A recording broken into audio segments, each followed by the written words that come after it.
Lebaran dulu, minal aidin nih, Iya, Pak. minal Minal minal aidin wal aidin. faizin. Mohon maaf lahir dan batin, Pak Daud. Iya, selamat Lebaran, Bang Zuma. Mohon maaf lahir dan Makasih. batin. Allahu Akbar. Emang istri Baik. Bapak kemana, Pak? Ya, Istri Bapak kemana? Kok nggak ada yang masak? iya ini baru mau nyari sayur. Juga nggak jual, Oh, biasanya kan di dekat rumah ada yang jualan sayur, tapi nggak ada, masih tutup. Belum Masih buka sampai tutup, hari ini. orang masih sibuk lebaran kali.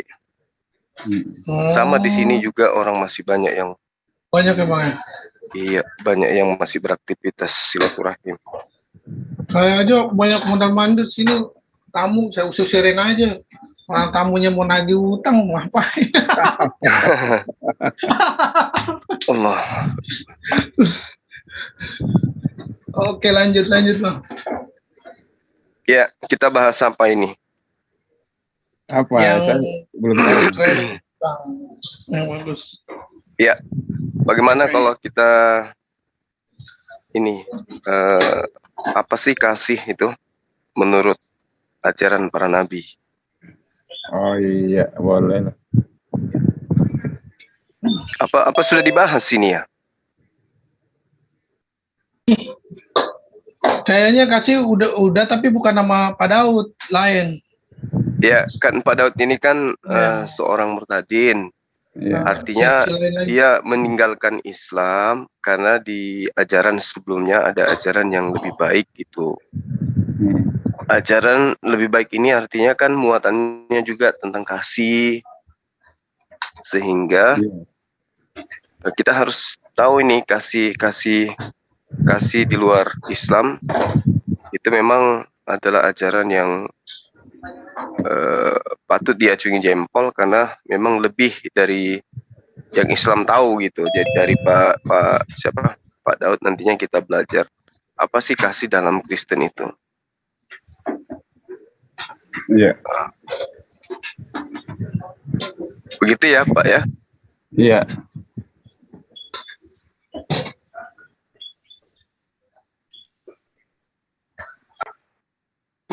Oke, lanjut Bang. Iya.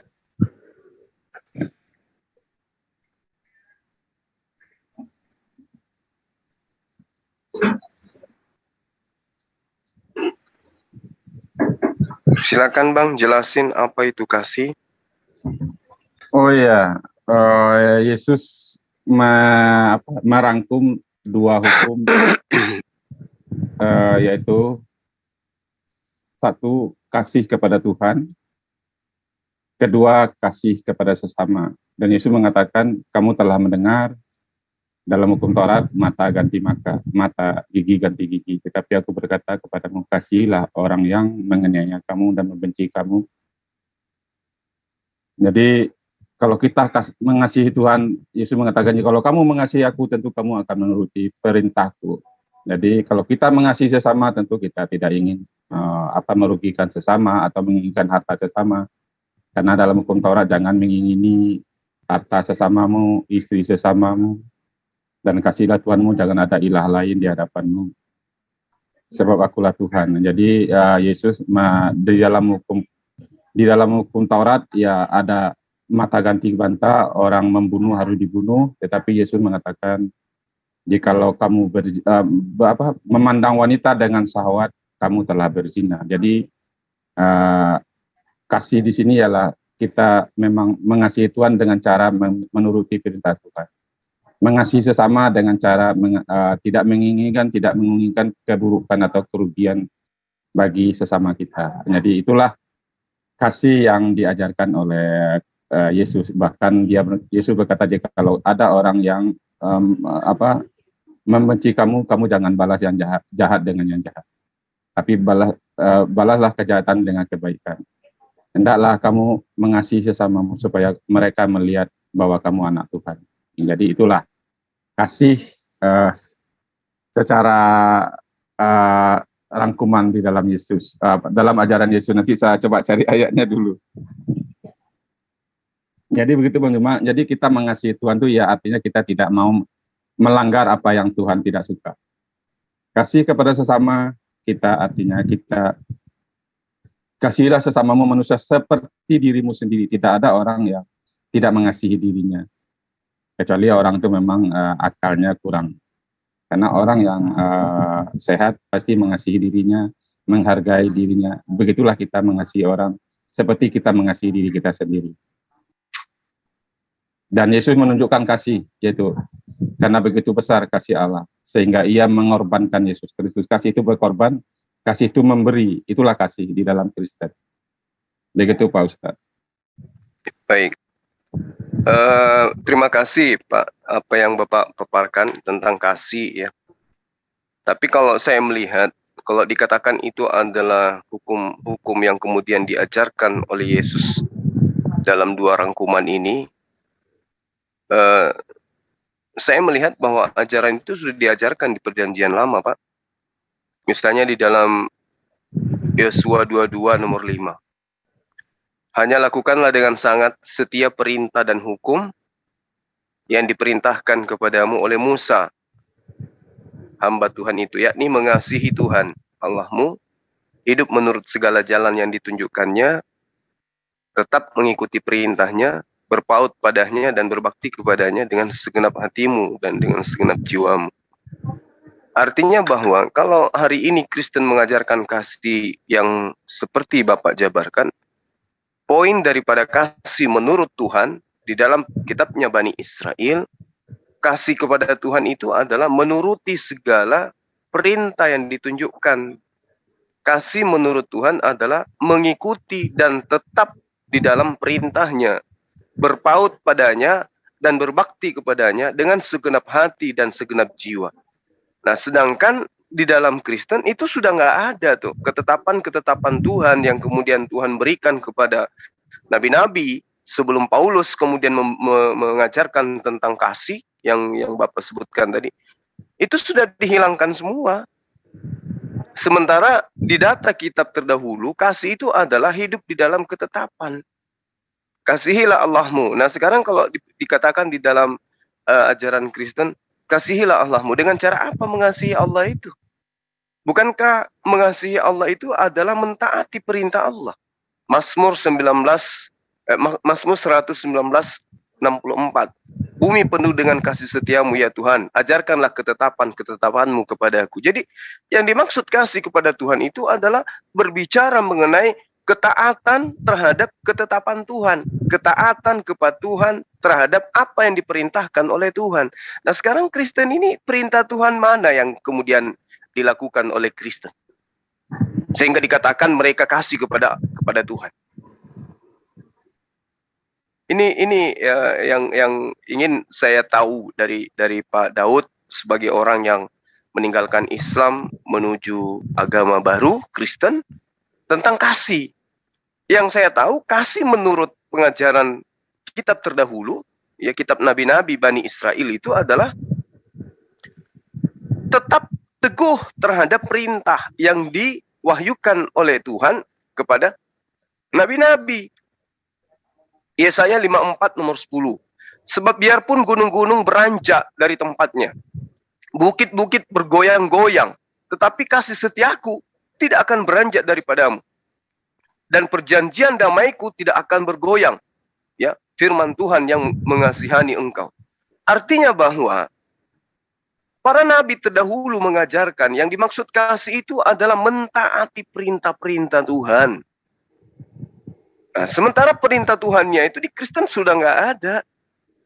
Kalau Pak Daud mengatakan kasih itu adalah kasih kepada Allah dan kasih kepada sesama manusia. Nah, itu sudah diajarkan terlebih dahulu, Pak. Jauh sebelum Kristen lahir di Antioquia, ajaran kasih itu sudah diajarkan oleh Tuhan. 3000 ya tahun sebelum Masehi itu sudah diajarkan itu, Pak. Nah, sekarang terjadi perbedaan yang sangat mencolok. Kasih menurut orang Yahudi adalah mentaati perintah Tuhan, sementara kasih menurut Kristen adalah menghapuskan daripada aturan Tuhan karena sudah dihapuskan di atas tiang salib, lalu kemudian tinggal slogan di mulut saja. Karena sudah tidak ada ketaatan. Apa yang Kristen praktekkan hari ini sebagai ketaatan berdasarkan dengan ketetapan Tuhan di dalam kitabnya Bani Israel. Saya nggak nemukan itu, Pak. Tapi mungkin ini karena keterbatasan pengetahuan saya. Mungkin Pak Daud yang sudah meninggalkan Islam dan sudah menjadi penganut Kristen bisa menjelaskan. Silakan. Oke, terima kasih Pak Ustadz. Iya, tentu Yesus tidak menghilangkan kasih dalam hukum Taurat.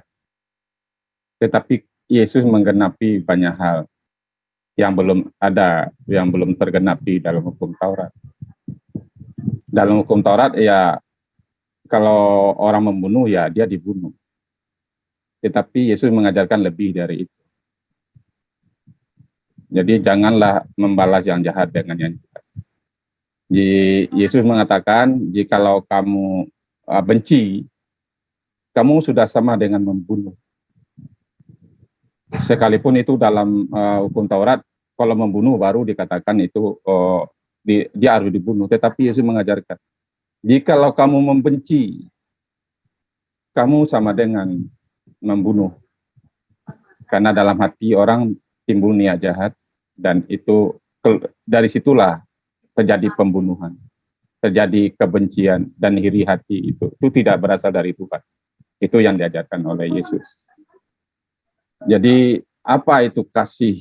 Yesus mengajarkan kasih itu ya, dia berkorban, dia menunjukkan kasih itu seperti apa yang dilakukan Yesus. Dia mengasihi sekalipun orang tidak mengasihi dia. Yesus mengasihi orang sekalipun orang itu tidak mengasihi Yesus. Yesus rela mati untuk orang berdosa, meskipun orang berdosa itu kadang tidak berterima kasih kepada dia. Jadi Allah itu kasih, barang siapa mengasihi, dia tetap ada di dalam Allah. Dan Allah, barang siapa yang mengaku mengenal Allah, tetapi tidak mengasihi orang yang dia sesamanya, dia berdusta, kata Yesus. Jadi di dalam hukum Taurat, kasih, ya Yesus tidak menghilangkan, ya misalnya, Bang Zuma tadi, biarlah gunung-gunung beranjak dan bukit-bukit pun bergoyang, tapi kasih setiamu tak akan beranjak dariku. Jadi kasih itu tidak akan beranjak. Kasih itu tetap. Karena di dalam hukum kasih, bahkan dalam perjanjian lama, ada 3 hal yang akan tinggal. Pengetahuan bisa lenyap, tetapi kasih tinggal tetap. Demikianlah tinggal ketiga hal itu, iman, pengharapan, dan kasih. Yang paling besar diantaranya ialah kasih. Sebab Allah pun kasih. Jadi orang membuktikan dia mengenal Allah dengan cara dia mengasihi sesama. Itulah yang diajarkan oleh Yesus Kristus. Jadi kasih inilah yang membuktikan kita mengenal Allah. Jadi kalau ada orang berpikir dia berkata dia mengenal Allah, dia hamba Allah. Tapi dia membenci sesamanya. Dia berdusta, kata Yesus. Jadi kalau kita mengaku orang beriman, orang percaya, orang yang mengenal Tuhan, yang penuh kasih sayang, yang pengasih dan penyayang, tentu kita akan menunjukkan itu bahwa kita hambanya dia. Dengan cara apa? Jikalau kamu mengaku mengenal Allah, tetapi kamu tidak mengasihi, kamu berbohong, kamu berdusta. Bagaimana kamu mengasihi Allah yang tidak kamu lihat? Sementara kamu membenci orang yang kamu lihat, sesamanya yang kamu lihat, yang adalah ciptaan Tuhan. Jadi Yesus tidak menghilangkan yang memang tidak beranjak, memang tidak ada yang dihilangkan, tetapi digenapi. Apa yang belum ada tergenapi, apa yang belum tergenap di dalam hukum Taurat, di Yesus mengajarkan. Tidak ada hukum Taurat mengatakan orang yang orang yang memandang dengan syahwat itu sama dengan berzina. Yesus mengatakan kamu memandang dengan syahwat kepada wanita, naik syahwatmu itu kamu sudah berzina dalam hati. Jadi kamu ada niat jahat dalam hati, kamu sama dengan orang yang sudah melakukan kejahatan. Jadi itulah yang ditekankan oleh Yesus. Jadi kenapa Yesus dalam hukum kasih, saya percaya Yesus belum ada tandingannya, karena Yesus mengajarkan jangan membalas yang jahat dengan yang jahat, jangan mengutuk, jangan berdoalah untuk orang yang mengutuk kamu. Jadi itulah kesempurnaan kasih yang diajarkan oleh Yesus. Jadi Yesus tidak ada menghilangkan, walaupun Bang Zuma mengatakan tidak dari zaman Nabi juga sudah ada. Ya dari hukum Taurat pun sudah ada. Hukum yang pertama itu kasihlah Tuhan Allahmu dengan segenap hatimu, dengan segenap kekuatan. Kasih yang kedua ialah kasihlah sesama manusia, jangan ada ilah lain. Itu semuanya memang tidak dihilangkan, tetapi digenapi banyak hal di dalam perjanjian baru. Jadi yang saya lihat, yang saya alami memang ini sungguh luar biasa, karena ajaran mengatakan kasihilah sesamamu. Itu tidak terbatas kepada agama manapun, bukan kepada orang Kristen saja, kepada siapa saja. Sebab kasih itu berasal dari Allah.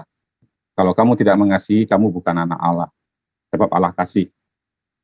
Itulah yang ditekankan. Dan Yesus memberi kemampuan untuk orang Kristen mengasihi, karena Yesus mengirim Roh Kudus untuk memberi orang itu kuasa.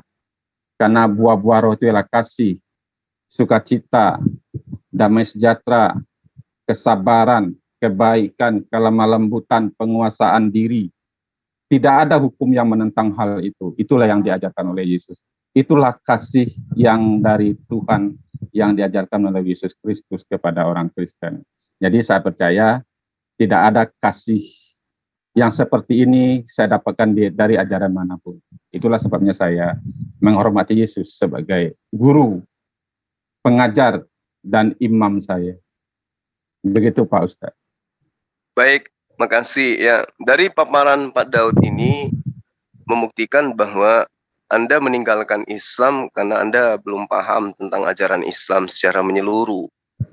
Di dalam pengajaran baginda Rasulullah Muhammad SAW itu menekankan di dalam sabda beliau, sesungguhnya Allah pencipta langit dan bumi menyayangi hamba-hambanya yang penyayang terhadap sesama makhluk. Nah, kasih sayang ini tidak memandang suku, ras, agama. Ini yang diajarkan oleh baginda Rasulullah Muhammad SAW. Kemudian di dalam pengajaran Rasulullah, dia menerangkan kepada kami umat Islam melalui Al-Quranul Karim surah An-Nisa, hai sekalian manusia, bertakwalah kepada Tuhanmu, ya, yang telah menciptakan kamu dari satu. Lalu kemudian daripadanya Allah menciptakan bagimu pasangan-pasangan. Dan daripada keduanya Allah mengkembangbiakkan laki dan perempuan yang banyak. Dan bertakwalah kepada Allah dengan mempergunakan namanya, kamu saling meminta satu sama lain, saling memelihara satu sama lain. Sesungguhnya Allah selalu menjaga dan mengawasi. Ini dalil Quran. Belum lagi kalau kita berbicara mengenai surah Al-Qasas ayat 77. Allah menerangkan di dalamnya, wabtaghi fima atakallahu ad-daral akhirah wala tansa nasibaka minad dunya wa ahsin kama ahsanallahu alaika wala tabghil fasada fil ard innallaha la yuhibbul mufsidin. Ayat ini menjelaskan, dan carilah kebaikan bagi negeri akhirat dengan apa yang telah dianugerahkan Allah kepadamu. Tetapi janganlah kamu lupakan bagianmu di dunia, dan berbuat baiklah kepada seluruh makhluk sebagaimana Allah telah berbuat baik kepadamu. Dan janganlah kamu membuat kerusakan di atas muka bumi, sebab sungguh Allah tidak menyukai orang-orang yang membuat kerusakan. Ini ajaran yang sangat luar biasa ini. Ya, tapi Pak Daud belum menemukan waktu itu, buru-buru dia murtad. Kemudian baginda Rasulullah Muhammad SAW juga mengajarkan bahwa para pengasih dan penyayang dikasihi dan disayangi oleh Allah yang Maha Pengasih lagi Maha Penyayang. Rahmat yang ada di bumi, niscaya kata Rasulullah, kalian akan merahmati apa yang ada di bumi, kata Rasulullah, niscaya kalian akan dirahmati oleh hakikat esensi yang ada di langit. Ini diriwayatkan oleh hadis sahih, hadis riwayat Abu Daud dan juga At-Tirmizi. Ya. Artinya bahwa ketika kita berbicara mengenai kasih di dalam pengajaran Islam itu sangat sempurna.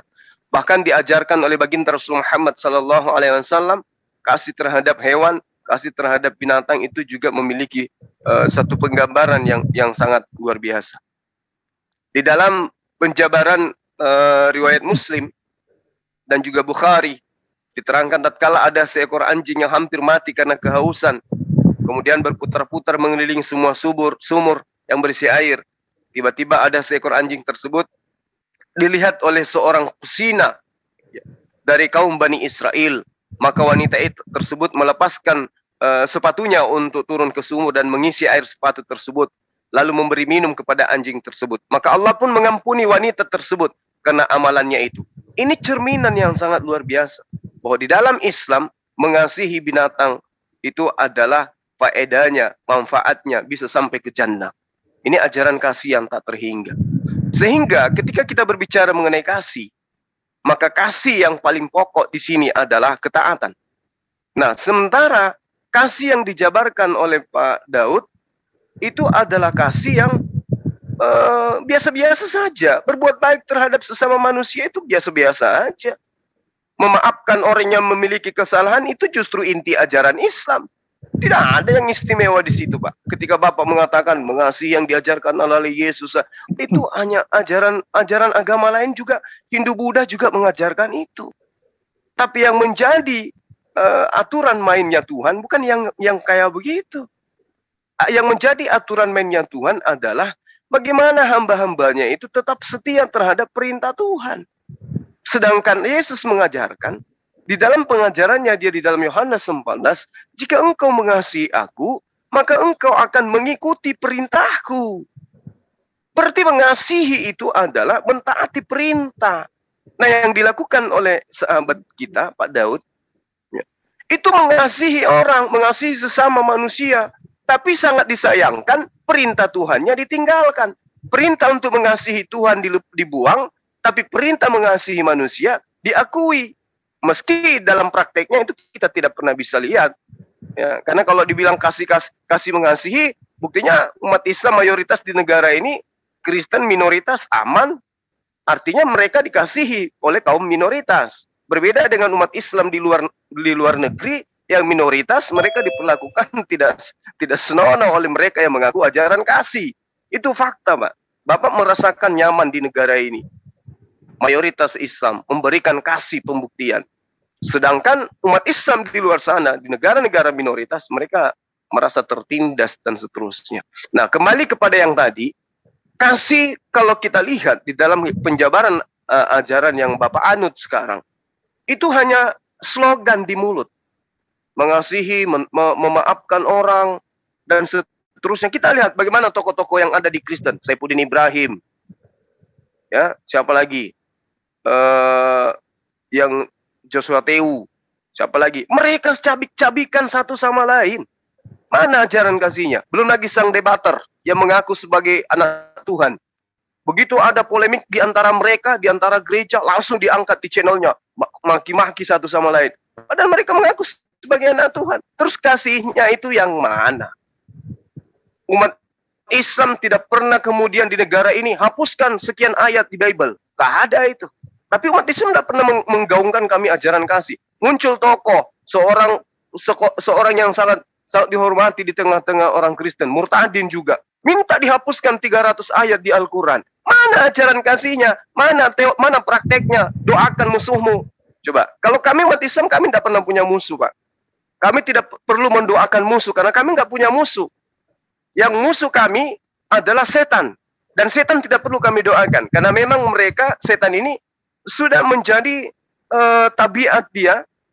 Mereka sudah memproklamirkan diri untuk menjadi penghuni neraka. Jadi kami tidak perlu memusuhi setan. Kami nggak perlu mendoakan musuh. Karena umat Islam itu tidak punya musuh. Nanti umat Islam punya musuh ketika ada yang memusuhi. Nah, alhamdulillah umat Islam tidak pernah merasa ada yang memusuhi. Kecuali ada yang menyerang, ada yang memerangi, ada yang menjajah, baru itu musuh Islam. Tapi kalau hanya teman Kristen yang bertetangga, hidup berdampingan, itu bukan musuh kami itu, Pak. Itu saudara-saudara kami. Mereka itu adalah keluarga kami.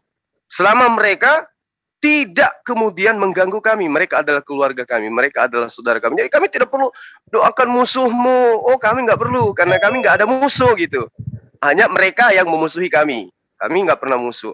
Nanti dikatakan musuh kalau kami diperangi. Kalau hanya sekedar beda keyakinan, hanya sekedar beda agama, itu bukan musuh, itu saudara, tapi beda keyakinan. Nah, yang musuh kami itu adalah setan, iblis, yang selalu merusak, yang merongrong agama.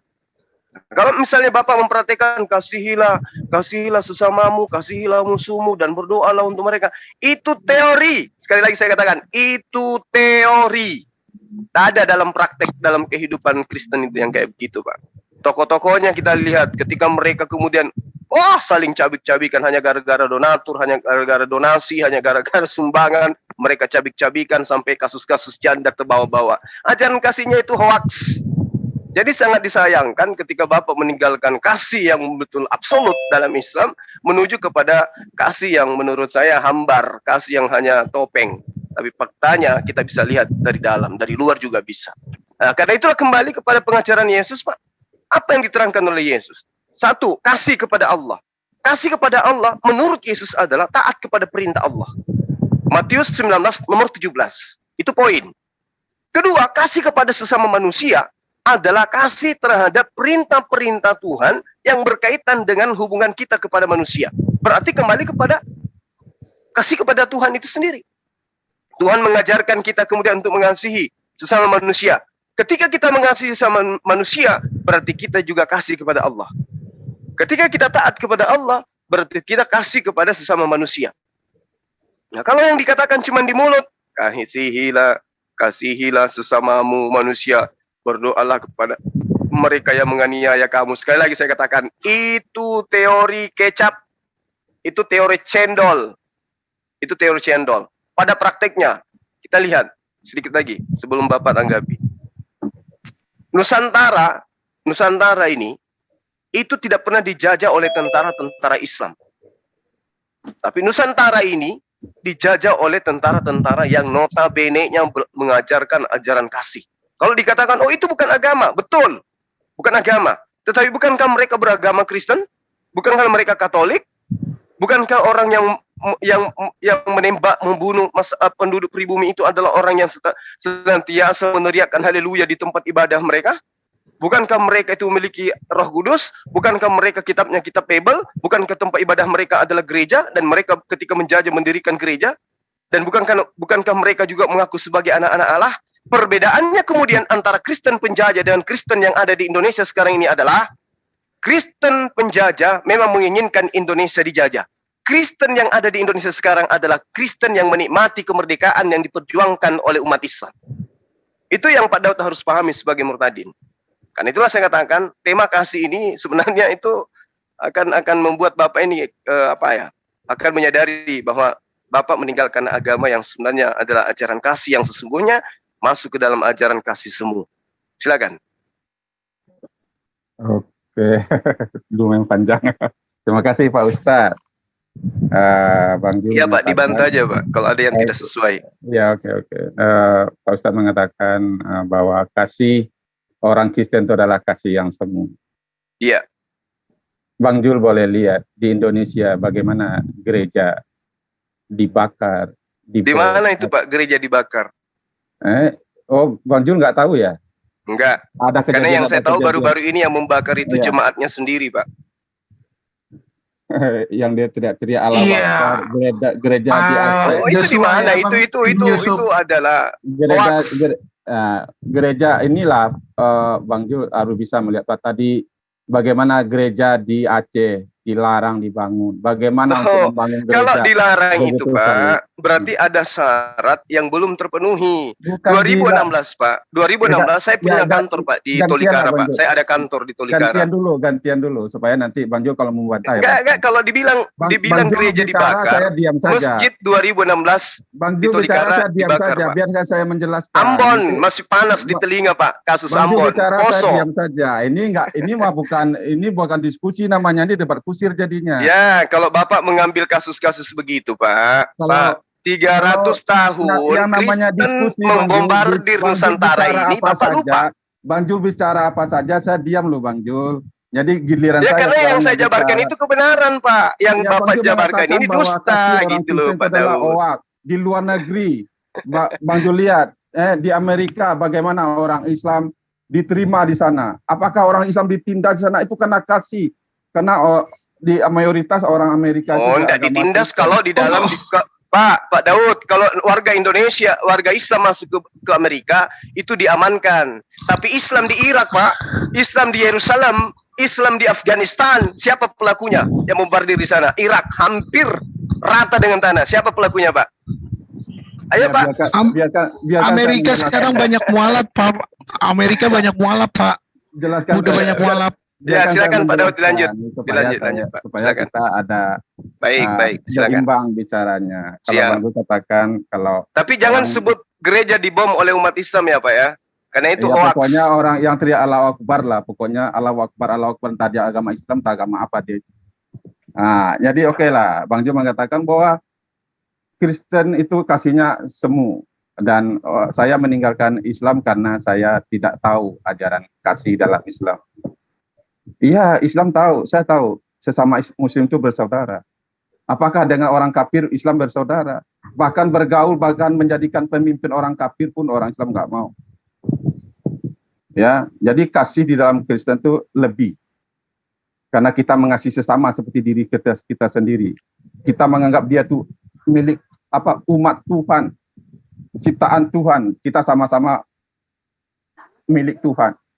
Jadi kita tidak asalkan dia benar kompeten ya kita lakukan. Kenapa saya misalnya saya juga di Islam saya ingin sekali jadi orang saleh, jadi orang yang berbakti, yang tidak memiliki kebencian, yang tidak memiliki iri hati. Tetapi saya berjuang dengan kekuatan sendiri. Saya tidak mampu melakukan seperti yang Tuhan mau. Tetapi di dalam Yesus bukan saja memerintahkan kita untuk mengasihi. Yesus memampukan kita melakukan kasih itu. Dengan cara apa? Dia meminta kita hiduplah oleh Roh, dipimpinlah, biar kamu dipimpin oleh Roh Tuhan. Karena Roh Tuhan itu akan membuat kita memiliki sifat Tuhan, karena diberi kuasa menjadi anak Allah, memiliki sifat Tuhan, supaya kita bisa melakukan hukum-hukum Tuhan itu. Hukum-hukum Tuhan bukan secara teori, bukan secama saja. Hukum-hukum itu apa? Ya tidak membalas yang jahat dengan jahat itu kan juga perintah Tuhan, ya kita lakukan. Oh, kalau ada orang kayak Pak tadi itu ya, Pak Sepudin, apalagi itu cakar-cakaran katanya debater segala macam. Apakah itu cerminan? Ya karena apa? Karena kita mengasihi bukan saja mengasihi buta loh. Kristen mengajarkan kasihlah di dalam kebenaran. Kasihlah sesamamu dan mengasihinya harus di dalam kebenaran. Kasih itu bukan sekedar memberi saja, mendidik, memberi pengertian, mengajar, itu juga kasih dalam Kristen. Jadi kalau misalnya orang nggak benar, ya kita ajar, kita beri pengertian supaya dia meninggalkan itu selalu kita tegur, kita beri, itu juga kasih. Bang Jo mengatakan, wah orang Islam kasih dan tidak munafik menjalankan kasih dan pemaaf. Coba lihat Muhammad KC, bagaimana kebenciannya kepada Muhammad KC karena dianggap menista agama. Sementara banyak orang Islam bagaimana dia dinista, dia tidak membalas juga. Tetapi kalau ada orang yang menanggapi, kapan perlu bunuh gitu. Orang Kristen tidak seperti itu. Tidak Yesus haleluya haleluya bakar masjid, tidak ada.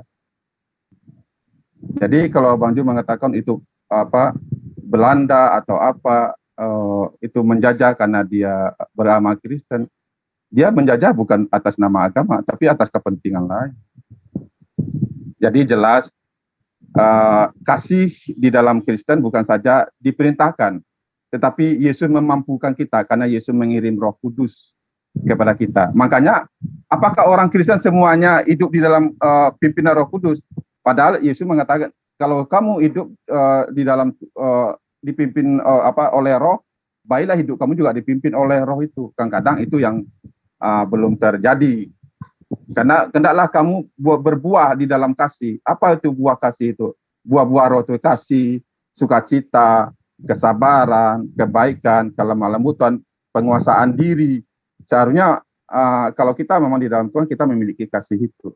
Jadi jelas kasih di dalam Kristen bukan sekedar slogan, tetapi Yesus memberi kemampuan untuk kita bisa mengasihi. Saya bisa buktikan bagaimana saudara Muslim saya, karena saya pindah keyakinan, membenci saya dengan sangat, bahkan ingin membunuh saya. Apakah saya ingin membenci mereka? Tidak ada. Karena saya tidak diajarkan untuk membenci, tetapi saya diajarkan untuk mengasihi. Itulah kasih. Itu bukan sekedar saya hebat untuk mengasihi mereka, tetapi saya dimampukan untuk melakukan itu. Saya dimampukan untuk tidak membalas yang jahat dengan yang jahat. Tetapi saya dimampukan mengasihi sekalipun itu orang itu membenci saya. Jadi kalau Bang Jul katakan kasih Kristen itu slogan, saya pikir ya saya tidak seperti itu. Karena saya melakukan kasih itu bukan sekedar slogan. Saya melakukan kasih itu karena memang Tuhan telah mengasihi saya. Jadi kalau Tuhan telah mengasihi saya yang bukan siapa-siapa ini dikasihi Tuhan. Dan Yesus mengatakan, jadi kalau kamu mengasihi orang yang lemah dan miskin, kamu mengasihi saya, kamu mengasihi Tuhan, kamu memutangi Tuhan, dan Tuhan akan membalas itu kepadamu dengan upah, dengan berkat, dengan kebaikan. Jadi saya tidak membalas kejahatan dengan yang jahat, tetapi saya mengasihi siapapun itu, bukan sekedar slogan, tetapi saya buktikan saya sudah cukup lumayan lama jadi Kristen, saya tidak membalas. Bahkan banyak saya waktu saya baru Kristen, saya diusir, saya dikatakan babi, bahkan saya kerja sama orang Padang, saya mau dibunuh, bahkan mau disembahyang biar saya mati. Saya tidak menyumpahi lagi mereka, saya sembahyang lagi biar kamu mampus. Enggak ada, kita tidak boleh mengutuk, karena pembalasan itu di dalam Kristen itu bukan hak manusia. Pembalas itu hak Tuhan. Hak kita ialah mengasihi, melakukan firman Tuhan. Itulah yang harus kita lakukan. Jadi kalau ada oknum yang tidak melakukannya, itu jangan salahkan hukumnya. Karena Yesus mengajarkan seperti itu. Jadi jangan kamu membalas yang jahat akan, karena pembalasan itu hak Tuhan. Jangan kita yang membalas. Kalau Tuhan yang membalas, itu nanti akan adil gitu, karena Tuhan itu maha adil. Jadi jelas kita kasih itu bukan slogan, tetapi hendaklah kasih itu bukan dengan ucapan, tetapi dengan perbuatan. Itulah yang kita. Kalau kamu mengasihi, tetapi kamu tidak, kamu melihat orang, kamu bilang kasih, tetapi ada orang kelaparan, kamu nggak beri, itu kamu berdusta, kamu tidak mengasihi namanya. Jadi kadang-kadang seringkali orang Islam, kalau ada orang terlantar di jalan, kadang dikasihi, diberi sesuatu, wah ini kristenisasi, tidak. Karena kita telah mengalami kasih Tuhan. Dia mau Kristen kayak mau apa, apakah karena kasih itu dia melihat kebaikan Tuhan, itu lain cerita. Tetapi tidak ada niat orang Kristen, wah biar jadi Kristen, ya tidak.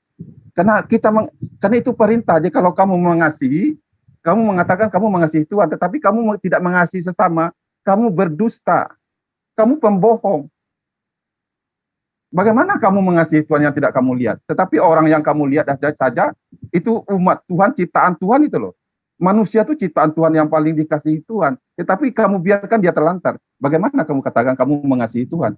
Tetapi sementara ciptaannya kamu telantarkan. Itu perintah yang diberikan Yesus. Jadi jangan, wah itu kristenisasi, nggak ada. Memangnya kalau orang nggak jadi Kristen, orang Kristen rugi, tidak ada. Karena Kristen itu kan, dia menjadi Kristen itu kan panggilan hidup. Iya, tetapi kita melakukan bahwasanya, hendaklah kamu mengasihi, supaya orang melihat perbuatanmu yang baik dan memuliakan Bapa-mu di surga. Hanya itu tujuan orang Kristen. Itu karena kasihnya kepada Tuhan dan kasihnya kepada sesama. Kalau dia nggak melakukan itu, dia sama saja dengan orang munafik. Jadi itulah kenapa orang Kristen memberi, berbagi, kayak karena kasih.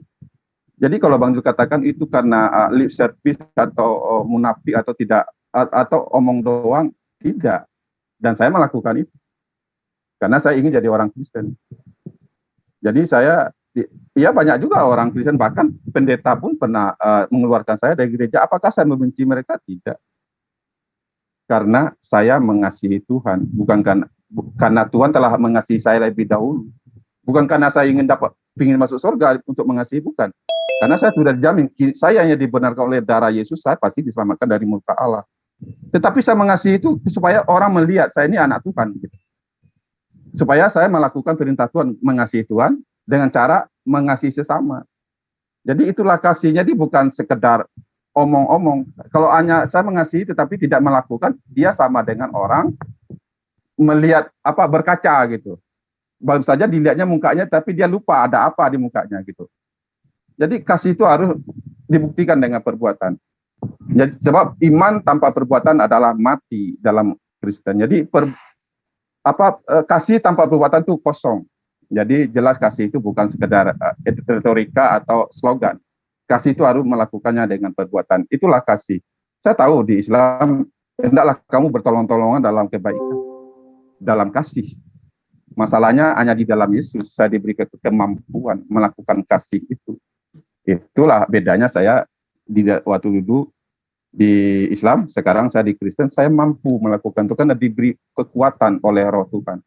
Hanya di dalam Yesus saya bisa memiliki Roh Kudus supaya saya bisa memiliki sifat Kristus. Begitu Pak Ustadz. Iya, baik. Nanti di sesi berikutnya kita bahas Pak mengenai Roh Kudus ini karena kelihatannya Kristen itu bangga sekali dengan Roh Kudus ini. Nanti kita kuliti itu Pak, apa itu Roh Kudus sebenarnya. Kembali kepada tema, ketika Bapak mengatakan Bapak mengasihi Tuhan, Tuhan yang mana yang Bapak kasihi? Ya, aturan mainnya mengasihi Tuhan itu adalah mentaati perintahnya. Ulangan 11 nomor 1. Haruslah engkau mengasihi Tuhan Allahmu dengan cara melakukan dengan setia kewajibanmu terhadap Dia, dengan senantiasa berpegang pada segala ketetapannya, berpegang kepada segala peraturannya, berpegang kepada segala perintahnya. Sementara perintah, ketetapan, aturan itu sudah nggak ada di Kristen, Pak. Kalau Bapak kemudian mengatakan hukum utama adalah jangan ada ilah lain di hadapanku. Nah, pada saat itu Tuhan tidak mau ada Tuhan baru. Sementara Kristen membentuk Tuhan baru. Ada Tuhan baru selain Hasem, yaitu Yesus. Itu sudah melanggar itu, Pak. Itu aja dulu, sudah melanggar itu. Kemudian, di dalam Yehezkiel 18:9, hidup menurut ketetapanku dan tetap mengikuti peraturanku dengan berlaku setia, itulah orang yang benar, Pak. Jadi tidak mengikuti aturan Tuhan, tidak mengikuti ketetapan Tuhan, itu bukan orang benar. Jadi kalau hari ini Bapak mengatakan kami orang benar, kami orang kasih, saya katakan sekali lagi, itu yang saya katakan hoax, Pak. Itu semu. Karena yang dimaksud kasih kepada Tuhan, menurut ajaran para nabi di dalam kitabnya Bani Israel, adalah mentaati dengan setia ketetapan Tuhan. Itu yang saya maksud, Pak. Itu yang saya maksud hoax. Seperti apapun kemudian penjabaran yang Anda jabarkan tentang Kristen itu kasih, bagi-bagi nasi dos dan seterusnya, silakan aja. Tetapi semua itu semu. Karena yang dimaksud kasih kepada Tuhan adalah mentaati perintah Tuhan. Yehezkiel 18 nomor 9. Hidup menurut ketetapanku dan tetap mengikuti peraturanku dengan setia. Itulah orang yang benar. Yesus pun menerangkan itu, Pak. Matius 19 nomor 17. Tetap setia melaksanakan perintah Tuhan. Itulah hidup yang kekal. Nah, lalu kemudian, kalau kita melihat di dalam penjabaran yang kemudian Anda katakan ajaran Kristen, Anda anut meninggalkan ajaran Islam kemudian. Karena tadi ada yang bom gereja dengan sebutan Allahu Akbar. Pak, ketika Bapak masih Islam, orang bersin aja sebut Allahu Akbar, Pak. Ya, orang kaget aja sebut Allahu Akbar. Kenapa? Karena umat Islam itu di dalam kehidupannya selalu memuji Allah. Apapun yang dia lakukan selalu memuji Allah. Allahu Akbar, wahai engkau yang maha besar. Engkau Allah yang maha besar, yang maha perkasa. Itu Pak, jadi apapun yang kami lakukan, apapun yang umat Islam lakukan, itu pasti selalu menyebut nama Allah. Tidak seperti dengan orang Kristen. Kalau sesuatu yang mereka lakukan itu sifatnya bisa mencemarkan mereka punya agama, mereka nggak bawa-bawa agama. Tapi giliran hal itu membawa kemudian kebaikan menurut agama mereka, barulah mereka akui agama. Padahal ada ratusan gereja yang mereka manfaatkan sekarang, itu hasil daripada peninggalan penjajah Kristen. Tapi apakah mereka mau akui? Tidak. Itulah yang saya katakan tadi, munafik. Itu loh, Pak. Sementara kalau kita melihat daripada ujung tombak pengajaran Kristen, itu harus merujuk kepada Yesus. Apa yang Yesus ajarkan, Pak? Akan tetapi semua seteruku yang tidak suka aku menjadi rajanya, bawalah mereka kemari dan bunuhlah mereka di depan mataku. Ini ajaran siapa, Pak? Ini perkataan siapa?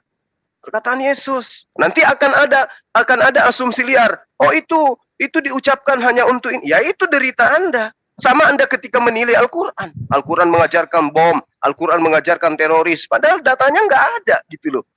Lalu kemudian di pengajaran kitab terdahulu yang Anda kemudian jadikan sebagai perjanjian lama, ya, di dalam pengajaran Ulangan 13:7 sampai 12 dan juga di dalam pengajaran Ulangan 17:2 sampai 5 itu mengajarkan membunuh setiap orang yang mengajarkan agama lain, membunuh setiap pengikut agama lain. Itu data loh Pak, bukan saya muluk-muluk Pak. Kemudian di dalam Lukas 14 nomor 23, lalu kata Yesus kepada mereka, pergilah ke semua jalan dan lintasan dan paksalah orang-orang di sana masuk ke rumahku, karena rumahku harus penuh. Ini di Islam ini Pak, ada nggak di dalam Islam Anda temukan dalil kayak begini Pak? Ada nggak? Selama Anda Islam ada nggak perintah kayak begini? Pergilah ke jalan, pergilah ke lintasan, paksalah orang-orang yang ada di situ masuk ke dalam masjid. Ada nggak Bapak temukan di Islam? Sampai alis Bapak itu pindah di puting, Bapak tidak akan pernah temukan. Tapi di kitab Anda ada Pak. Lalu kasih apa? Kasih apa? Saya lihat Anda itu cuman seperti Saifuddin Ibrahim. Karena capek sujud kepada Tuhannya, sehingga dia meninggalkan ajaran itu. Masuk ke ajaran yang ya hanya goyang-goyang kepala, dengar musik, kemudian ngaku masuk surga. Itu yang Anda inginkan. Perintah di dalam kitab Anda, pergilah ke jalan, ke lintasan, paksa orang-orang yang ada di situ masuk ke dalam rumahku, karena rumahku harus penuh. Wow, di Islam mana ada yang kayak begitu Pak? Hadits pun Bapak nggak temukan, apalagi Al-Quran.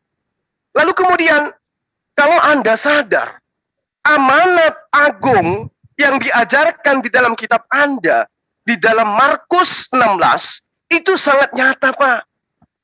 Siapa yang percaya, ketika ada perintah, pergilah ke seluruh dunia, beritakanlah Injil kepada seluruh makhluk. Siapa yang percaya dibaptis akan diselamatkan. Tetapi siapa yang tidak percaya akan dihukum. Ada Pak di Islam Pak, Anda temukan kayak begitu? Sampaikan Islam kepada seluruh manusia. Siapa yang tidak terima Islam, hukum. Ada Pak? Ada yang kayak begitu Pak di Islam, di Al-Quran. Surah apa, ayat berapa, atau di hadits. Tunjukkan kepada saya kalau ada. Nah ini Bapak harus sadar ini. Kenapa saya harus keras? Karena Bapak meninggalkan Islam kemudian, lalu kemudian Anda mengatakan, karena di Islam, karena di Kristen saya mendapatkan kasih, karena di Kristen saya mendapatkan Roh Kudus. Wow, nanti kita bahas Roh Kudus itu apa sih sebenarnya. Nah ketika di dalam kitab Anda, ini sudah nyata ini. Pergilah ke seluruh dunia, beritakan Injil kepada seluruh makhluk. Siapa yang percaya dibaptis dan diselamatkan, akan diselamatkan. Tetapi siapa yang tidak percaya akan dihukum. Bapak datang ke saya, membicarakan Injil ke saya. Ketika saya tolak, Bapak hukumnya wajib menghukum saya Pak. Itu perintah. Itu perintah Pak. Jadi kalau Anda kasih kepada Yesus, harusnya Anda membasmi semua orang yang tidak mau menerima ajaran Kristen. Kalau Bapak pengikut setianya. Ya, gak usah malu-malu Pak. Asa parang, asa golok, praktekkan ayat ini. Pergilah ke seluruh dunia, ke rumahnya Suma juga. Beritakan Injil kepada Suma. Ketika Suma percaya baptis, ketika Suma tidak percaya hukum. Apa hukum itu Pak? Gak mungkin digelitik, gak mungkin. Dihukum itu dibunuh. Itu loh Pak ya. Lalu kemudian di dalam Lukas 14 nomor 26. Jikalau seorang datang kepadaku dan ia tidak membenci bapaknya, tidak membenci ibunya, tidak membenci istrinya, tidak membenci anak-anaknya, saudara-saudaranya laki-laki, saudara perempuannya, bahkan nyawanya sendiri, dia tidak bisa menjadi muridku. Ini ajaran kasih Pak. Nanti akan Anda asumsi lagi, oh yang dimaksud di situ memang kita harus meninggalkan segala-galanya untuk menjadi pengikut Yesus. Tapi poinnya dulu itu dipelototin. Perintahnya adalah membenci. Ya, perintahnya adalah membenci. Lalu poinnya, coba Bapak pelototin. 2 Yohanes 1 nomor 10. Jikalau seorang datang kepadamu dan tidak membawa ajaran Kristen, jangan kau menerima dia di dalam rumahmu dan jangan memberi salam kepadanya. Mau sampai kapan Pak saya ajarkan yang kayak begini kepada Bapak? Yang Bapak diajarkan itu, ajaran Kristus itu ajaran kasih, mengasihi sesama manusia. Ya itu yang ada di permukaan. Tapi yang isi kandungannya di dalam itu loh, yang tidak diperhatikan sekarang itu loh, yang Bapak harus lihat. Nah sekarang di ajaran Islam ada nggak yang kayak begini? Bapak yang sudah pernah merasakan Islam, tapi cuman Islam tempelan. Coba Bapak tunjukkan kepada saya ayat mana di Al-Quran, surah apa di Al-Quran yang kayak begini nih. Bapak tidak akan pernah temukan, Pak. Ya, jangan kau terima orang di dalam rumahmu kalau dia beragama lain. Ini perintah. Kenapa Anda nggak praktekkan? Berarti Anda semua bukan pengikut Yesus yang setia. Kalau ini perkataan Yesus. Itu loh Pak ya. Jadi kalau Bapak ingin membahas tentang Al-Quran, Al-Quran kasih, luar biasa Al-Quran itu. Wabtagi fima atakallahu daral akhirah wala tansa nasibaka minad dunya wal ahsin kama ahsanallahu ilaika wala tabghil fasada fil ard innallaha la yuhibbul mufsidin. Indah sekali ajaran Islam itu. Jadi kalau Anda mengatakan Islam itu ajaran tidak kasih, bom gereja, tunggu dulu Pak, tunggu dulu. Hanya karena sebut Allahu Akbar, tunggu dulu Pak. Coba Anda lihat video yang baru-baru saya upload di TikTok saya Pak. Seorang komandan ya, yang mengaku sebagai jenderal pimpinan menggunakan loreng, lalu kemudian mengajak tentara-tentara yang Laskar Kristus untuk apa? Untuk menjajah semua, meninggalkan apa? Meninggalkan NKRI. Itu yang Bapak katakan ajaran kasih. Lalu mereka pidato menggunakan ayat-ayat Bible loh Pak. Gitu. Untung saja TikTok hapus saya punya konten itu. Mereka malu, karena itu fakta, itu seruan. Itu baru Kristen benar Pak. Kalau Anda sekarang itu ngaku-ngaku kasih, itu karena Anda masih merasakan, masih menganut, mengajarkan ajaran Islam, Pak. Tapi kalau yang aslinya itu yang seperti dipraktekkan mereka yang menjajah ke sini. Itu prakteknya kenapa? Ada dalilnya, Pak. Hukum, perintahnya sampaikan Injil kepada seluruh makhluk, kepada dunia. Siapa yang percaya dibaptis, yang tidak percaya dihukum. Makanya kemarin ketika menjajah, Pak, pribumi yang kemudian menjadi pengikut daripada penjajah itu tidak diapa-apain. Coba wilayah-wilayah yang basisnya sekarang penjajah itu di mana aja Pak? Pasti pengikutnya nongkrong di situ Pak. Di mana coba? Di Sulawesi ada, di Sumatera ada, di Kalimantan ada. Itu basis-basisnya mereka. Mereka menjamur di situ karena nggak ngapa-ngapain oleh penjajah. Kenapa? Karena mereka menerima yang mereka bawa. Tapi yang menolak dibunuh Pak, dihabisin. Kalian tidak mempraktekkan itu mungkin karena satu, kalian masih minoritas. Oke? Kita belum bisa melihat bagaimana kalau kalian yang mayoritas di negara ini. Itu loh Pak. Sedangkan kalian minoritas, tokoh-tokoh kalian itu meminta Al-Quran dihapuskan 300 ayat. Saya tidak bisa bayangkan Pak kalau kalian mayoritas. Masihkah anak-anak kami itu bisa aman berjalan ke masjid belajar Quran? Kami sanksi itu. Kami ragu itu bisa terjadi. Demikian Pak Daud, silakan. Panjang apa tadi dia?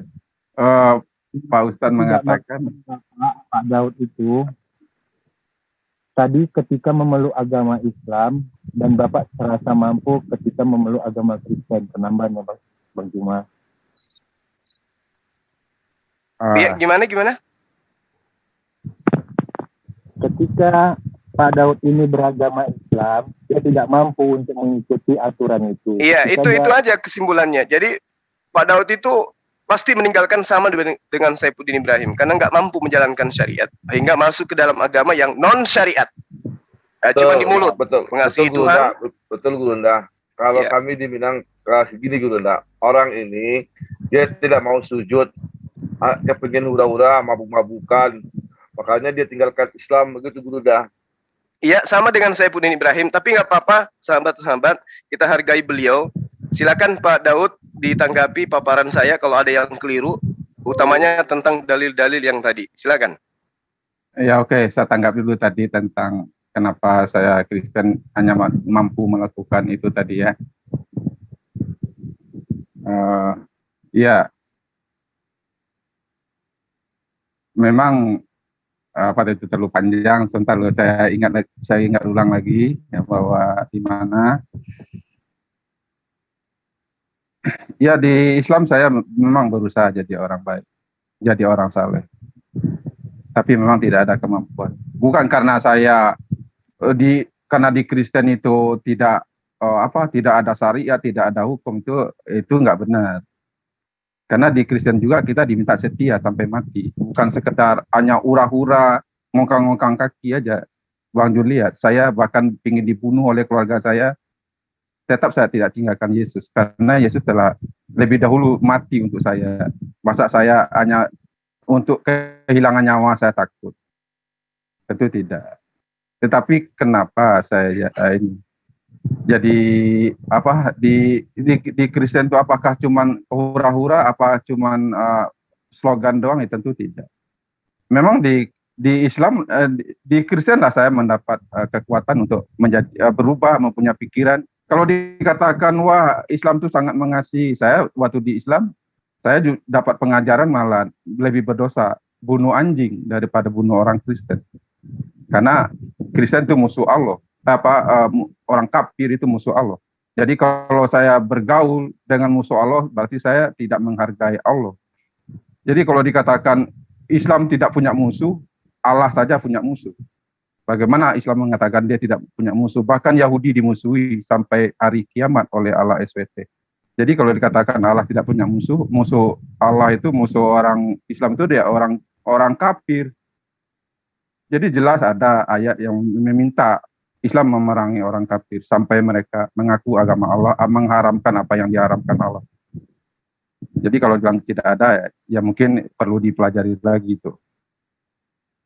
Jadi kalau dikatakan saya di Kristen itu hanya sekedar nggak mau susah-susah, nggak mau sujud. Saya bahkan saya bernazar malahan di waktu di Islam. Saya ingin mendapatkan rahmat Allah. Saya ingin mendapatkan petunjuk dari Allah bersama orang-orang yang telah diberi petunjuk oleh Allah. Sekalipun saya harus menderita, sekalipun saya harus mati, saya rela. Asalkan saya tahu kalau saya mati, saya ke surga. Itu saya lakukan waktu di Islam. Bukan karena saya ingin senang-senang. Tetapi saya melakukan apa bagian saya. Allah SWT tidak mampu melakukan apa bagian dia untuk saya. Sehingga ada Tuhan yang di luar Allah SWT yang mampu melakukan itu untuk saya. Dan memampukan saya untuk melakukan hal yang baik. Itulah saya meninggalkan Islam, karena ada Tuhan yang mampu mengirim Roh Kudus, Yesus mampu menjadikan saya ciptaan baru. Itu Allah yang benar itu bagaimana? Ya saya mengenal Allah yang benar itu justru di dalam Yesus Kristus. Saya tidak mengenal Allah yang benar, Allah yang satu-satunya itu di luar Yesus. Apakah saya menjadikan ada dua Tuhan selain Allah? Tidak, karena saya percaya Allah yang Jehovah, Allah yang disembah Abraham, Ishak dan Yakub itu, Allah itulah yang datang dan saya kenal di dalam Yesus Kristus. Jadi saya tidak menjadikan ada dua Tuhan, tetapi saya mengenal Tuhan yang menjadikan saya ini justru di dalam Yesus Kristus. Saya tidak mengenal Allah yang benar di luar itu. Meskipun saya dulu percaya Tuhan itu satu, saya percaya Tuhan itu ada. Makanya saya beriman, beriman kepada surga, beriman kepada hari akhir, beriman kepada kitab, beriman kepada malaikat-malaikat. Karena saya percaya akan ada kehidupan setelah kematian. Makanya saya ingin mengenal Tuhan dan ingin mencari Tuhan, ingin mendapat ridho Tuhan. Masalahnya kasih dan ridho kebenaran Tuhan itu saya temukan dalam Alkitab. Itulah sebabnya saya percaya Alkitab itu firman Tuhan. Bukan karena saya tidak mau susah. Ya kalau susah di dunia ini cuma berapa lama sih? Paling 70 tahun, 80 tahun kita susah. Tapi kalau susah di neraka kan tahu. Saya tahulah di Islam bagaimana kalau kita keluar dari agama Islam itu ancamannya neraka jahanam. Tidak akan berbangkit dari neraka. Tetapi kenapa saya berani melangkah? Karena saya tahu janji Tuhan di dalam Alkitab itu iya dan amin. Dan Tuhan yang berjanji itu bukan sekedar Tuhan di angan-angan, Tuhan di angkasa, Tuhan di jauh di sana. Tuhan yang berjanji, Tuhan itu yang bisa menyatakan kasihnya, menyatakan kebenarannya, bahkan rohnya bisa tinggal di dalam saya. Itulah sebabnya saya memilih menjadi pengikut Kristus. Makanya saya jadi Kristen, begitu Pak Ustadz. Oke, baik. Di awal tadi Bapak mengatakan syariat Kristen. Saya nggak pernah menemukan ini. Saya ini udah puluhan tahun belajar tentang kekristenan. Saya tidak pernah menemukan ada itu syariat Kristen. Yang mana itu syariat Kristen, Pak? Ibadah Minggu nggak ada syariatnya. Nyembah Yesus nggak ada syariatnya. Makan babi nggak ada syariatnya. Menuhankan Roh Kudus nggak ada syariatnya. Syariat dari mana yang Anda maksud? Syariat pitikanak-kanai mungkin, iya. Syariat akal-akalan mungkin. Tapi kalau dibilang syariat, syariat itu adalah hukum Tuhan yang diajarkan melalui perantaraan para nabi. Ibadah hari Minggu itu mana syariatnya dari Tuhan, Pak? Di mana Anda dapatkan itu ibadah Minggu? Menyembah Yesus itu syariat siapa yang ngajarin? Nabi yang mana yang ngajarin? Musa. Abraham, Daud, Salomo, Yesus. Nggak ada itu, Pak. Jadi jangan Bapak ngotorin mulut Bapak dengan kata syariat. Syariat itu hanya dalam Islam. Ya. Lalu kemudian Anda mengatakan, Yesus itu mati untuk Pak Daud. Halo, Yesus katakan di mana itu, Pak? Lalu murid-muridnya aja, ketika Yesus ditangkap, itu semua lari meninggalkan Yesus. Kalau ajaran Yesus itu adalah sama seperti Dewa Horus datang untuk kemudian mati di tanggal 25 Desember, itu benar adanya, maka murid-murid Yesus tidak akan pernah lari, Pak. Mereka akan berani. Yang mendampingi mereka Tuhan mereka kok. Tapi kan mereka tidak menganut itu. Yang mendampingi kita ini adalah konon orang yang mengaku Mesias tapi tidak diakui oleh yang mempunyai kitab. Datang ke Bani Israel ngaku sebagai Mesias. Bani Israel menolak. Apalagi mau mengaku sebagai Tuhan. Jadi Yesus mengaku Tuhan itu nanti di Kristen. Itu pun dipaksa untuk ngaku-ngaku. Dan itu pun tidak pernah kita lihat apa pengakuannya. Nah ini yang perlu Pak Daud saya jelaskan kepada Bapak. Yesus mati untuk Pak Daud itu hoax. Tidak ada itu, Pak. Yesus tidak pernah mengajarkan seperti itu. Ya, ketika kemudian Yesus itu ingin ditangkap, Yesus malah lari meninggalkan. Dia mengajarkan murid-muridnya untuk berjaga-jaga. Lalu kemudian dia katakan ayo mari kita segera pergi dari sini karena orang yang ingin menangkap aku sudah dekat. Dia pergi, Pak, meninggalkan semua itu. Jadi kalau Anda mengatakan bahwa Yesus itu mati untuk Bapak, ya itu mungkin Bapak terima ajaran dari oknum yang memang nenek moyangnya sudah mengajarkan dewa mereka nusul mati di tanggal 25 Desember. Mungkin maksud Bapak itu. Ya, karena memang Bapak menerima ajaran Kristen itu dari ajaran yang jauh sudah ada sebelum Yesus, itu sudah dianut, Pak. Dewa nuzul dalam rupa manusia, mati di tanggal 25 Desember. Mungkin itu yang Anda maksud. Dan itu bukan Yesus yang datang kepada Bani Israel. Lalu kemudian Anda mengatakan Anda meninggalkan Allah demi Tuhan, ya, demi Tuhan yang benar, kata Anda. Tuhan yang benar yang mana yang Anda maksud? Nabi mana yang mengajarkan ada Tuhan menjadi mayat lalu bangkit menjadi Tuhan? Nabi yang mana itu yang mengajarkan, Pak? Siapa nama nabinya? Kitabnya kitab apa? Selain daripada pengajaran Paulus dan kru. Yesus yang kau salibkan itu telah dijadikan menjadi Tuhan oleh Allah dan menjadi Kristus. Siapa yang menjadikan Yesus yang dibunuh itu menjadi Tuhan? Allah katanya. Menurut pengakuan siapa? Kisah para Rasul. Tulisan siapa? Lukas. Siapa Lukas menurut Yesus? Siapa Lukas menurut Yesus? Siapa Lukas menurut Kristen? Lukas adalah salah satu murid dari 70 murid. Oke. Menurut Yesus, Lukas adalah mingkem. Diam. Nah ini yang saya katakan, Pak. Kalau kemudian Anda mengatakan janji Tuhan kepada yang mengganti yang menyembah Dia, apa janji Tuhan kepada mereka yang menyembah kepada manusia? Ada, Pak? Apa janji Yesus kepada orang-orang yang menyembah dirinya? Ada, Pak? Nggak ada, Pak. Janji Yesus yang benar itu hidup kekal bagi mereka yang mengimani Tuhannya Yesus adalah satu-satunya Tuhan yang benar dan percaya kepada Yesus bahwa Yesus itu adalah utusan Tuhan. Di luar daripada itu, Pak, hoax. Jadi Anda meninggalkan syariat Islam karena Anda mengatakan menuju kepada syariat Kristen yang mampu Anda lakukan. Apa sih yang berat di Kristen itu, Pak? Yang berat di Kristen itu apa syariat yang menurut Anda ada syariatnya? Apa yang berat? Cuman sekali seminggu. Itu pun cuman datang, nyanyi. Habis itu apa lagi? Nggak ada, Pak, yang berat. Nggak ada. Semua aturan mainnya Tuhan sudah ditinggalkan. Galatia 3, nomor 13. Galatia 1, Galatia 5, nomor 1. Semua ajaran Paulus itu menghapuskan semua ketetapan Tuhan yang ada di dalam Bani Israel. Kemudian mengajarkan ajaran Tuhan kepada Bani Israel itu adalah kutukan. Nah ini yang penting ini, Pak Daud. Siapa yang mengajarkan Kristen bahwa ketetapan Tuhan yang datang kepada Bani Israel berupa hukum-hukum, ketetapan dan aturan itu adalah kutukan bagi manusia. Sehingga harus ada Tuhan yang dibunuh di atas salib untuk menembus kutukan-kutukan ini. Siapa yang ngajarin itu, Pak? Adakah Yesus mengajarkan itu?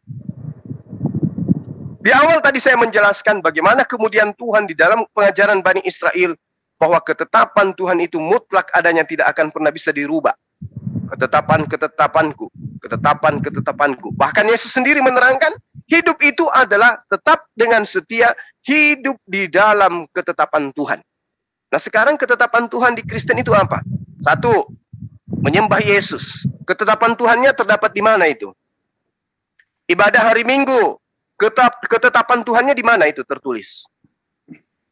Ya, menjadikan Maria anak Tuhan, ibu Tuhan, itu di mana itu tertulis itu, Pak? Menjadikan Yusuf sebagai ayah tiri Tuhan, itu di mana tertulis? Menjadikan Yakobus sebagai saudara Tuhan, saudara kandung Tuhan, itu di mana, Pak, ketetapan Tuhannya? Menyembah Yesus itu aja dulu. Ketetapan Tuhannya itu di mana? Jadi yang Anda maksud ketetapan Tuhan adalah ketetapan gereja. Menyembah Yesus itu bukan ketetapan Tuhan. Menyembah Yesus itu ketetapan gereja. Kalau Anda mengatakan itu adalah ketetapan Tuhan, saya ingin Anda mengkonfir di dalam pengajaran para nabi, Yeskiel 18:19. Hidup menurut ketetapanku, tetap mengikuti peraturanku, dengan berlaku setia, itulah orang yang benar, dan ia pasti mendapatkan hidup yang kekal. Demikianlah firman Tuhan. Sekarang saya tanya, ketetapan Tuhan yang Anda maksud menyembah Yesus itu tertulis di mana? Bisa Anda tunjukkan kepada saya?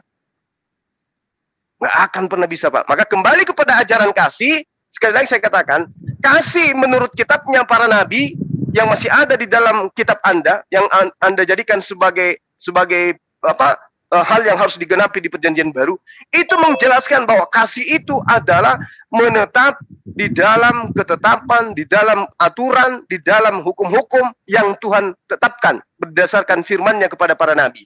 Itu yang dimaksud kasih. Kalau Kristen hari ini mengatakan kasih kepada Allah, kasihnya kepada Allah itu yang mana? Sunat saja tidak. Coba, kasih kepada Allah itu yang mana di Kristen? Sunat aja tidak. Terus kasihnya yang mana? Kasihnya nggak ada itu kasih, Pak. Ya, begitu Pak Daud. Silakan. Aduh. Ini sudah berapa lama nih? Jangan terlalu lama-lama nanti. Nanti kalau ya paling lama sejam lah. Nanti kalau ini disambung lagi gitu loh. Ya, baik Pak, baik. Ini sudah silakan ditanggapi sekali lagi Pak. Sekali putaran lagi. Habis itu saya mohon supaya kita tercerahkan semua. Habis ini mungkin Bapak ada waktu kapan gitu, sebentar malam atau sore. Sore nggak bisa, saya harus ke gunung. Atau besok kita bahas tentang Roh Kudus, Pak. Roh Kudus itu bekerja di Islam atau Roh Kudus itu bekerja di Kristen? Itu juga tema. Kenapa saya tertarik dengan Bapak? Karena Bapak seorang murtadin. Silakan Pak ditanggapi yang tadi. Kasih menurut para nabi itu seperti apa? Silakan. Ya, udah selamat siang buat kawan-kawan semua. Siapa itu? Selamat siang. Aduh, pelawak. Udah. Silakan Pak Daud. Ya, ini sekali ini lagi aja ya, sekali tanggapi nanti kalau mau ini nanti disambung lagi. Jangan terlalu panjang, jangan terlalu panjang. Baik Pak Daud. Ya, oke, kita sambung. Ya, apa tuh? Banyak tadi ya. Intinya dikasih Pak, kasih poin kita. Dikasih ya mengasihi Tuhan ya. Tentang syariat juga, Bang Jo mengatakan apa itu syariat Kristen, ada nggak syariat? Nggak ada. Apakah hari Minggu itu syariat ibadah? Hari Minggu itu syariat Islam, syariat Kristen. Yesus mengajarkan penyembah benar itu akan menyembah Bapa dalam roh dan kebenaran. Saatnya sudah tiba dan akan tiba, bahkan sudah datang sekarang. Penyembah benar itu menyembah Bapa dalam roh dan kebenaran. Jadi ibadah orang Kristen itu ia menyembahnya dalam roh dan kebenaran. Jadi bukan syariatnya lagi kayak Islam kan ada salat Jumat, salat 5 waktu, itulah ibadah. Kalau ibadah kita mempersembahkan hidup kita kepada Tuhan, hidup yang berkenan, hidup yang memuliakan Tuhan, itulah ibadah kita. Jadi hari Minggu kenapa kok ada hari Minggu? Apakah itu ibadah? Hari Minggu itu adalah kebaktian kita memuji, menyembah Tuhan. Sebab ibadah hakikat kita bukan lagi secara lahiriah, secara syariat misalnya jasmani, tetapi secara rohani, secara hakikat kita mentunduk patuh kepada Tuhan, itulah ibadah kita.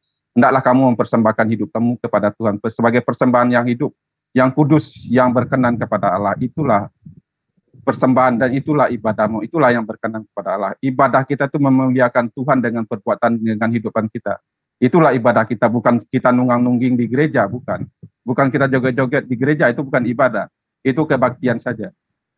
Yaitu untuk memuji Tuhan, mendengar firman Tuhan. Itu bukan bentuk ibadah, tetapi untuk kebaktian, untuk ketaatan kita, untuk salah satu bentuk taat kita, karena kita mempersembahkan hidup kita yang berkenan kepada Tuhan. Jadi ibadah kita bukan lagi secara lahiriah, kita sujud-sujud secara jasmani, tetapi kita tunduk secara pikiran, secara hati, secara perasaan, secara jiwa, raga, tubuh, segala keberadaan kita tunduk kepada Allah. Persembahkanlah hidupmu hidup sebagai yang kudus, jangan mempersembahkan hidup yang tidak kudus, yang berkenan kepada Allah. Ibadah kita, entah kita makan, entah kita minum, kita melakukan sesuatunya, kita lakukan di dalam Tuhan, di dalam kebenaran, di dalam kekudusan. Itulah ibadah orang Kristen. Kapan itu ibadah? Setiap saat, setiap detik. Jadi bukan 5 kali dalam sehari, tetapi setiap waktu dalam 24 jam dalam sehari kita sujud kepada Allah, tunduk kepada Allah di dalam roh kita, di dalam hati kita, dalam perbuatan kita, karena kita mempersembahkan hidup kita kepada Tuhan. Itulah ibadah orang Kristen. Bukan ibadah orang itu bukan karena sekali seminggu dia ke gereja. Itu mah kebaktian, bukan ibadah. Kebaktian ya kita ya muji-muji Tuhan, dengar firman Tuhan supaya kita bertumbuh dan berakar, supaya hendaklah kita jangan menjauhkan diri dari pertemuan-pertemuan, supaya kita saling membangun, saling menasihati, supaya kita saling menguatkan. Jadi kita bertemu di gereja itu supaya kita membangun sesama kita, memuji Tuhan, memuliakan Tuhan dengan hidup kita, dengan hati dan perbuatan kita. Jadi itu bukan bentuk ibadah, karena bentuk ibadahnya sesungguhnya persembahkanlah hidup kamu kepada Tuhan. Itulah sebagai persembahan yang hidup, yang berkenan kepada Allah. Itu adalah ibadahmu, persembahanmu yang sejati. Jadi Yesus mengatakan penyembah benar bukan lagi ke Yerusalem arah sujudnya, bukan lagi ke gunung Jerapin atau ke gunung mana tuh. Karena Yesus mengatakan, bahwa kami tahu bahwa nanti bahwa kemana orang menyembah. Yesus mengatakan bukan, saatnya akan tiba, dan sudah datang sekarang. Penyembah benar akan menyembah Bapa dalam roh dan kebenaran. Kita menyembah Bapa itu bukan arahnya, bukan tertentu, tetapi kita menyembahnya di dalam roh. Itulah ibadah orang Kristen. Jadi kok sekali seminggu gitu? Itu sekali seminggu hanya kebaktian.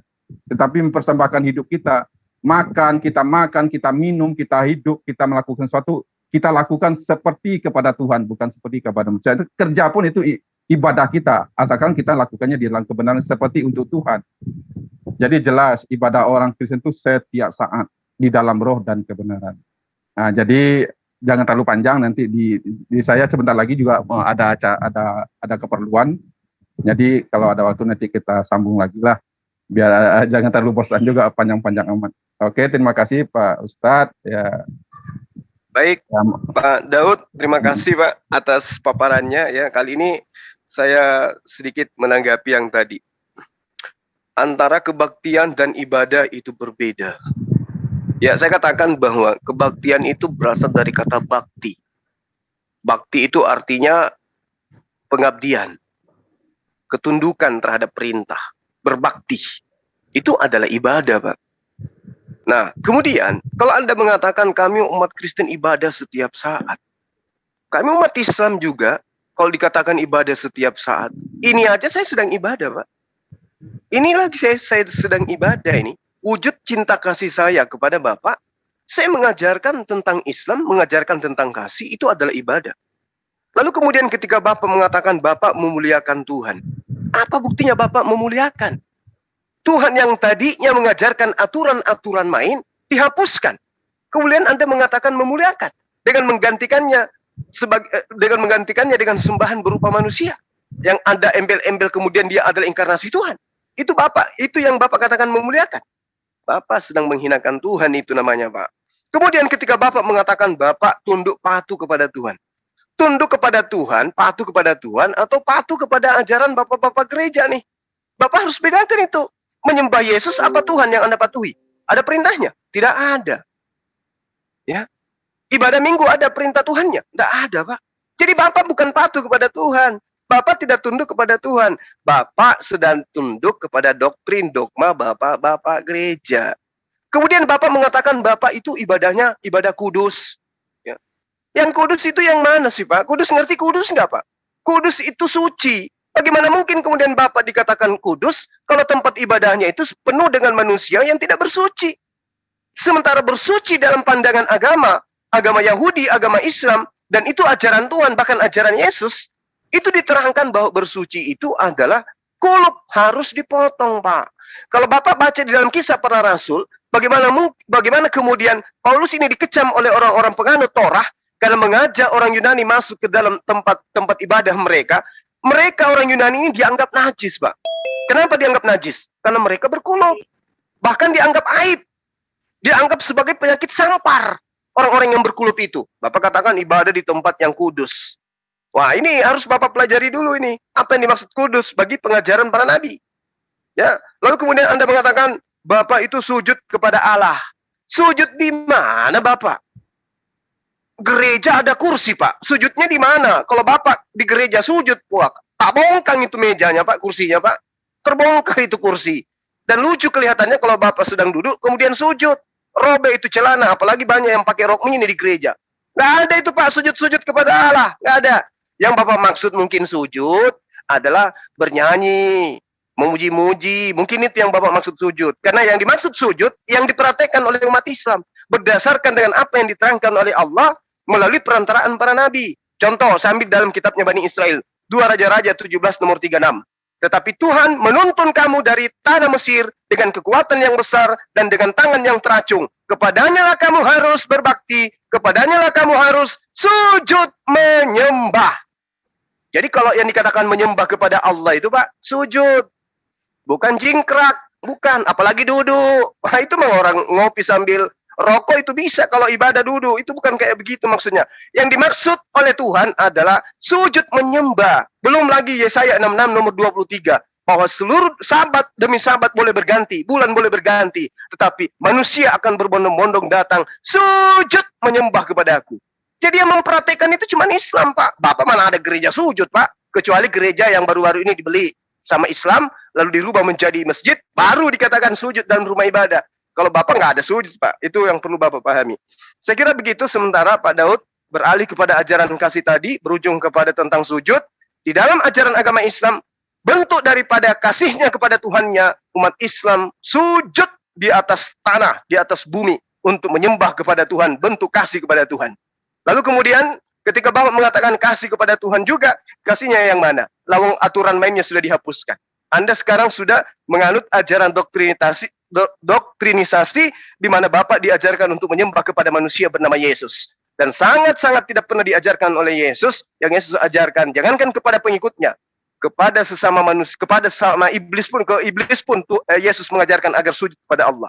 Kemudian, ketika Bapak mengambil Yohanes 4 nomor 23, saatnya akan datang, dan sudah tiba sekarang, bahwa penyembah-penyembah yang benar, menyembah Bapa dalam roh dan kebenaran.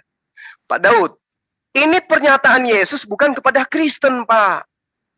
Ini pernyataan Yesus kepada murid-muridnya, Bani Israel, yang taat kepada ketetapan aturan dan ketetapan Tuhan. Bukan kepada Kristen. Jadi Bapak jangan asal ngambak. Saatnya akan datang dan sudah tiba sekarang. Berarti pada masa Yesus, Pak. Kristen belum ada. Ya, Kristen di Antioquia nanti. Bahwa penyembah-penyembah benar akan menyembah Bapa dalam roh dan kebenaran. Menyembah Bapa itu tidak menyembah kepada Yesus, Pak. Bukan menyembah kepada anak manusia. Tapi menyembah kepada Bapa adalah menyembah kepada pencipta langit dan bumi. Dalam roh dan kebenaran, maksudnya roh itu adalah ikhlas. Kebenaran artinya berdasarkan perintah Tuhan. Menyembah kepada Tuhan dalam hari Sabat, itu ada perintahnya. Menyembah kepada Tuhan masuk rumah ibadah, harus membasuh kaki dan tangan, itu tempat ibadah. Menyembah kepada Tuhan sebelum masuk ke tempat ibadah, harus bersih jasmani dan rohani. Itu yang dimaksud roh dan kebenaran. Kalau Bapak mengatakan menyembah Yesus dalam roh dan kebenaran, apa kebenarannya? Di mana itu poinnya kebenaran? Menyembah Yesus kebenarannya di mana aturan mainnya? Menyembah hari Minggu di mana aturan mainnya, Pak? Menyembah dengan duduk di rumah ibadah itu di mana aturan mainnya? Menyembah dengan cara berkumpul dengan orang-orang yang tidak bersunat itu di mana kebenarannya? Jadi menyembah dalam kebenaran itu ada saatnya nanti, kata Yesus, ketika aturan main Tuhan itu sudah dilengkapi, barulah kemudian penyembah-penyembah benar itu ada. Nah, sekarang justru Bapak menghilangkan. Padahal di dalam Yesus mengajarkan dalam Matius 20, Matius 5 nomor 20, jika hidup keberagamaanmu tidak lebih baik, tidak lebih sempurna daripada ajaran agama orang Yahudi, maka engkau tidak akan masuk ke dalam kerajaan surga. Lah, jangankan agama Anda, jangankan sama setara baiknya dengan ajaran Yahudi, menyamai saja tidak, apalagi mau lebih baik. Lalu kemudian di dalam Yohanes 16 nomor 2 Yesus mengatakan gini, akan datang saatnya bahwa setiap orang yang membunuh kamu akan menyangka bahwa ia berbuat bakti kepada Allah. Nah, ini lagi-lagi pengajaran Yesus kepada murid-muridnya. Apakah setelah Yesus terangkat ke langit, murid-muridnya tidak dibunuh? Dibunuh, Pak. Siapa yang bunuh? Pasukan Islam? Tentara Islam? Bukan, Pak. Tentara orang-orang yang pergi nantinya ke Antioquia mengajarkan sebuah konsep agama. Itu yang perlu Bapak pahami. Jadi yang membunuh murid-murid Yesus itu siapa? Pendiri Islam atau pendiri Kristen? Pendiri Islam, pendiri Kristen. Lalu kemudian membunuhnya itu dianggap sesuatu yang baik. Sehingga muncul pernyataan begini.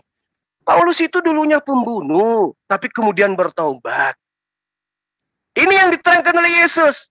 Kamu akan menyangka bahwa ia berbuat bakti bagi Allah. Seakan-akan perbuatan Paulus itu adalah sebuah perbuatan yang baik karena bertaubat. Padahal yang nyata kemudian adalah Paulus membunuh jasad, setelah itu lebih dahsyat lagi.